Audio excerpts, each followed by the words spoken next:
এই কাহিনী 100 বছর পুরনো। সুন্দর কলাপুর গ্রামে বাস করত চোর রাইস্টার।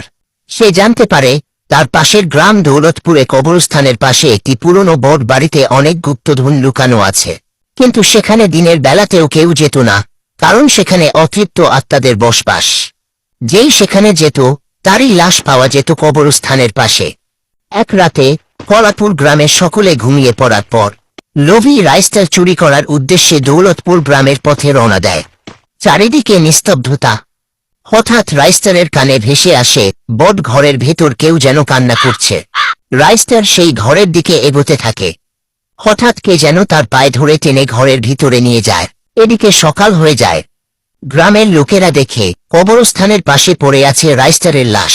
অন্যদিকে রাইস্টারের বন্ধু জ্ঞানী গেমি যখন তার মৃত্যুর খবর পায়, সে খুব কষ্ট পায়।